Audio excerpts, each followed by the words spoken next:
السلام علیکم ورحمۃ اللہ وبرکاتہ۔ 11ویں شریف میں جو فاتحہ دلاتے ہیں اس کا صحیح ٹائم کیا ہے، اور یہ فاتحہ عورت دے سکتی ہے یا نہیں دے سکتی ہے، اور اس کا کیا طریقہ ہے۔ غوث پاک رضی اللہ تعالیٰ عنہ کے نام سے اگر کوئی قرآن شریف وغیرہ پڑھا ہوا ہے تو وہ پڑھا ہوا کیسے بخشیں گے، بالکل آسان طریقے سے میں آپ کو بتاؤں گا تاکہ آپ کو سمجھ میں آ جائے۔ سب سے پہلی بات تو یہ ہے کہ 11ویں شریف ہو یا پھر کوئی بھی شریف ہو، کسی بھی بزرگ کے نام سے جب آپ فاتحہ پڑھتے ہیں تو اس کا کوئی ٹائم مقرر نہیں ہے۔ اب کسی بھی وقت اگر آپ فاتحہ پڑھتے ہیں، اس کا ثواب ان کی روح کو پہنچاتے ہیں تو یہ پہنچ جاتا ہے۔ بات سمجھ میں آ گئی؟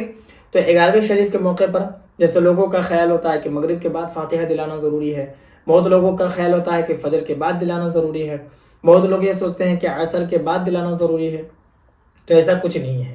اب پورا دن میں 11ویں شریف کی جو تاریخ ہے وہ جمعرات کا دن جا کر کے مغرب کے بعد سے شروع ہو جائے گا اور پھر جمعہ کے مغرب تک رہے گا، تو آپ کسی بھی وقت فاتحہ دے سکتے ہیں۔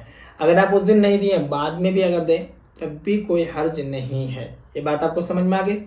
دوسری بات کہ اگر کوئی قرآن شریف وغیرہ غوث پاک رضی اللہ تعالیٰ عنہ کے نام سے پڑھا ہے، اس کو بخشنا چاہتا ہے یا بخشوانا چاہتا ہے تو اس کا طریقہ کیا ہے؟ تو اس کا طریقہ یہی ہے جس طریقے سے آپ قرآن شریف کسی کے بھی نام پر بخشتے ہیں، اس میں الگ سے کوئی سورہ پڑھنے کا نہیں ہے اور الگ سے کوئی اس کی کوئی دعا بھی نہیں آتی ہے۔ یہ بات سمجھ میں آ گئی؟ ایسا نہیں ہے کہ 11ویں شریف ہے تو اس کی فاتحہ کوئی اور آتی ہے، ایسا نہیں ہے، ٹھیک ہے؟ آپ جس طریقے سے فاتحہ پڑھتے ہیں، سورہ کافرون، سورہ اخلاص، سورہ فلق، سورہ ناس، سورہ فاتحہ اور الف لام سے لے کر هم المفلحون تک، اس طریقے سے جو آپ فاتحہ پڑھتے ہیں اسی طریقے سے پڑھیں گے۔ اگر آپ کو یہ سب تمام چیزیں یاد نہیں تو بس یوں ہی آپ دعا کریں گے کہ اللہ ہم نے جو قرآن شریف پڑھا ہے اس کا ثواب غوث پاک رضی اللہ تعالیٰ عنہ کے روح پر پہنچا دے۔ بات سمجھ میں آ گئی؟ اس کے علاوہ کہ عورتیں اگر نظر و نیاز کی چیزیں بناتی ہے اور وہ خود بھی اگر دعا کرتی ہے، جیسے بعض اوقات کبھی کبھی ایسا ہوتا ہے کہ فاتحہ دینے والا جو امام ہے یا حافظ ہے یا کوئی بھی ایسا شخص ہے جو فاتحہ دینا آتا ہے جسے صحیح طریقے سے، وہ نہیں مل پاتا ہے، تو اگر عورتیں ناپاکی کے حالت میں نہیں ہے، پیریڈ میں نہیں ہے، تو وہ بھی فاتحہ دے سکتی ہے۔ اگر سورہ وغیرہ یاد نہیں ہے تو بس یوں ہی اگر دعا بھی کرے گی تو بھی یہ قبول ہوگی، ٹھیک ہے؟